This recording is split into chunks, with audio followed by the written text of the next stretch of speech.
Assalamualaikum warahmatullahi wabarakatuh. Saya Ahmad Doli, calon guru penggerak angkatan 9. Sebelumnya untuk disclaimer, terima kasih kepada Pak Hambali selaku Kepala Sekolah pada Madrasah Ibtidaiyah Nahdlatul Ulama 1 Kota Tarakan telah memberikan kesempatan kepada saya selaku CGP untuk melaksanakan tugas dan tanggung jawab saya dalam pemenuhan tugas demonstrasi kontekstual pada modul 3.1. Sebelumnya Bapak, saya sampaikan dalam modul ini saya selaku calon guru penggerak mempelajari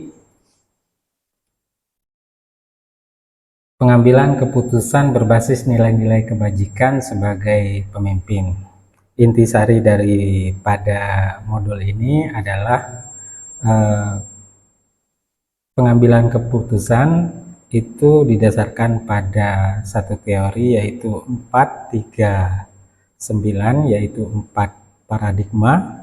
Pengambilan keputusan didasarkan pada individu lawan masyarakat, paradigma rasa keadilan lawan rasa kasihan, paradigma kesetiaan, kebenaran lawan kesetiaan, paradigma jangka pendek lawan jangka pandang.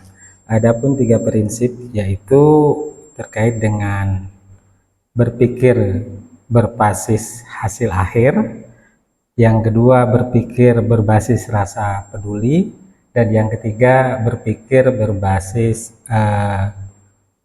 berpihak kepada murid.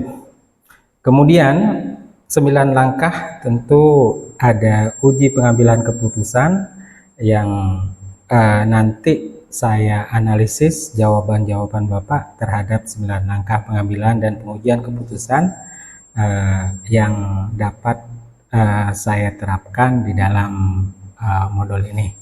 Baik, sebelumnya Assalamualaikum Pak Imam. Waalaikumsalam warahmatullahi wabarakatuh.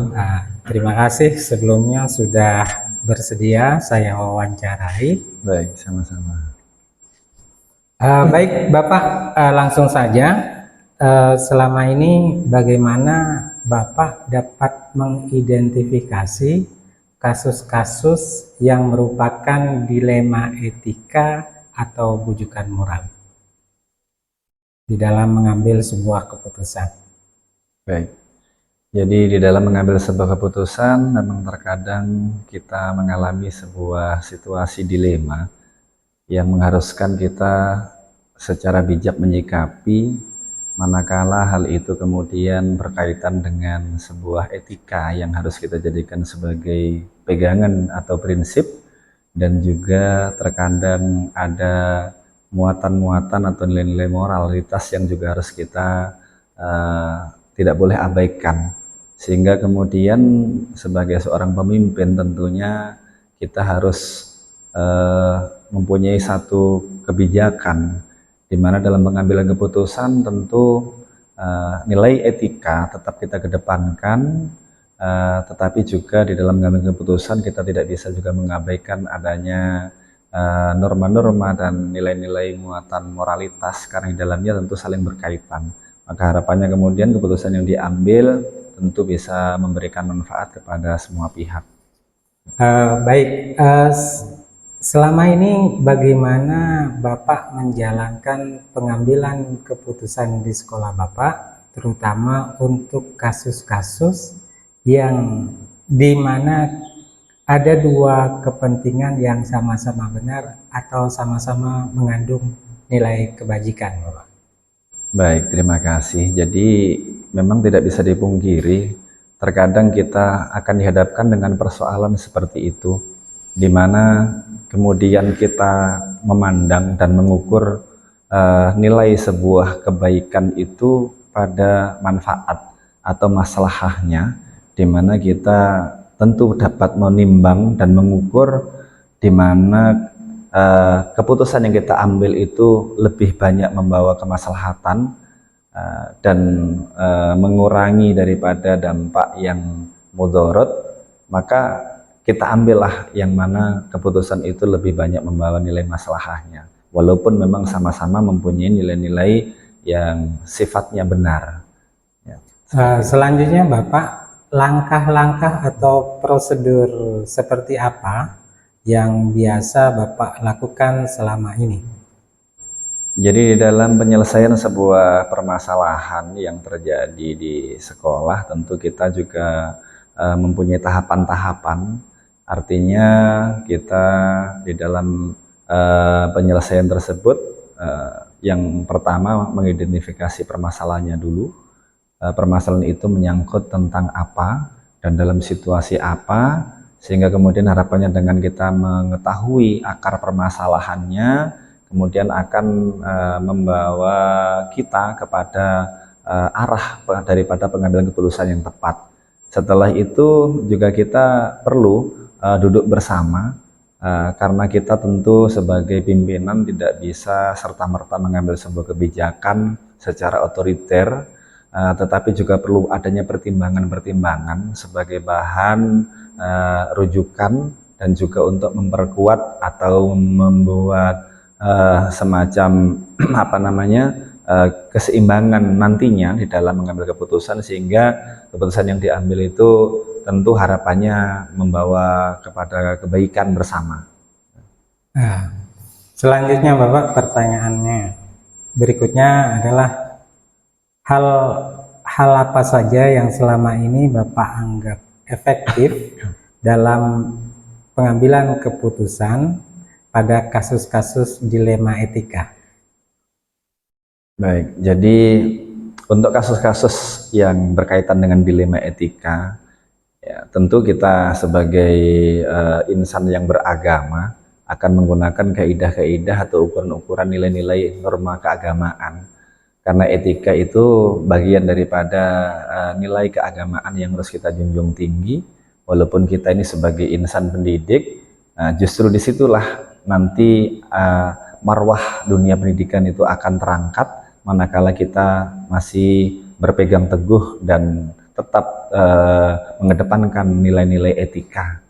Sehingga harapannya kemudian etika yang kita junjung tinggi, yang kita terapkan, yang kita jadikan sebagai sebuah kebiasaan, pembiasaan di dalam kehidupan kita, itu akan membawa dampak baik untuk semua orang. Di dalam pengambilan keputusan yang di situ ada dilema etikanya, Bapak, kira-kira hal apa saja yang selama ini yang menjadi tantangan Bapak di dalam mengambil sebuah keputusan? Jadi tantangan terberatnya adalah ketika kita kemudian tidak mampu membedakan sebagai seorang pemimpin antara ini suatu permasalahan yang harus kita pandang dari sisi etika atau sisi moralitas, kemudian di sisi lain kita dihadapkan kepada rasa belas kasihan, atau kemudian ada apa namanya perasaan-perasaan tertentu di mana kita di dalam penyelesaian masalah tentu akan melihat individu yang bermasalah, latar belakangnya, kemudian tentu yang kita pikirkan bersama adalah ke depan, karena permasalahan yang akan kita putuskan itu tentu akan berimbas bukan hanya di masa sekarang, tapi juga di masa akan datang, terutama kepada si pelaku. Demikian. Baik, selanjutnya Bapak Imam, apakah Bapak di dalam mengambil sebuah keputusan menyelesaikan kasus-kasus yang selama ini terjadi, apakah Bapak langsung menyelesaikan seketika itu atau memiliki sebuah jadwal untuk menyelesaikannya? Lalu bentuk atau prosedur seperti apa yang Bapak jalankan? Baik, jadi ketika kami dihadapkan pada sebuah persoalan, tentunya kami tidak serta-merta kemudian mampu untuk memberikan sebuah keputusan, karena tentu banyak hal yang harus dipertimbangkan. Di sisi lain kami juga harus mengkaji ulang titik permasalahan, sebagaimana yang kami sebutkan di awal tadi, bahwa segala sesuatu permasalahan itu tentu harus kita lihat daripada akar permasalahan yang menyebabkan terjadinya masalah tersebut, Sehingga tentu kita akan membuat sebuah tahapan-tahapan di mana untuk mengambil keputusan akhir akan melewati beberapa tahapan atau proses. Di antaranya ya tahapan kemudian yang pertama seperti yang tadi saya sampaikan, kita melihat dulu, kita mengkaji ulang permasalahan yang terjadi itu dari sisi akar masalahnya apa, kemudian beberapa upaya-upaya yang bisa kemudian kita lakukan dengan mempertemukan individu-individu yang mengalami permasalahan tersebut, sehingga kemudian kita bisa mencari juga sumber-sumber keterangan dari pihak-pihak lain yang harapannya itu nanti kemudian bisa diakumulasi untuk menjadikan pijakan di dalam mengambil sebuah keputusan, sehingga harapannya kemudian keputusan yang diambil itu tidak merugikan orang lain dan tidak merugikan kepentingan orang banyak. Berikutnya Bapak, adakah seseorang atau faktor-faktor yang selama ini mempermudah atau membantu Bapak di dalam pengambilan keputusan di dalam kasus dilema etika? Baik, jadi kalau untuk di dunia pendidikan tentu seorang pemimpin itu tidak sendiri, tetapi dia juga mempunyai beberapa orang yang membantu, baik itu dari pengajar, guru, maupun beberapa juga dari komite sekolah yang sudah dibentuk. Tentunya ini bagian daripada stakeholder seorang pemimpin di satuan pendidikan itu untuk menyelesaikan sebuah problem atau permasalahan yang terjadi, sehingga harapannya dengan pertimbangan-pertimbangan, dengan saran, dengan masukan yang diberikan itu nanti akan mampu memberikan penyelesaian yang diharapkan. Dari semua hal yang telah Bapak sampaikan tadi, pembelajaran apa saja atau hikmah apa yang dapat dipetik dari pengalaman Bapak di dalam pengambilan keputusan dilema etika? Baik, jadi hikmah terbesarnya adalah bagaimana kita sebagai seorang insan pendidik ini memang betul-betul mampu kemudian bukan hanya mengajarkan soal etika, tentang adab, tentang perilaku yang baik, tetapi juga bagaimana kita mampu kemudian menjadikan norma-norma dan kebaikan ini sebagai sesuatu yang melekat dalam diri kita, melekat kepada orang-orang yang ada di sekitar kita. Karena harapannya kemudian ini yang akan menjadi sebuah sinergi yang saling berkaitan, dan akhirnya juga akan terciptalah suasana yang lebih baik. Karena kalau kemudian ini tidak dipahami bersama, maka juga akan menimbulkan kendala baru di mana ada masa-masa atau ada kondisi di mana kita akan dihadapkan pada persoalan yang kemudian kita tidak akan mampu untuk menyelesaikannya karena tidak adanya pemahaman yang seiring dan sejalan terkait dengan etika, moralitas, dan kemudian juga masalah-masalah yang berkaitan dengan perilaku yang baik.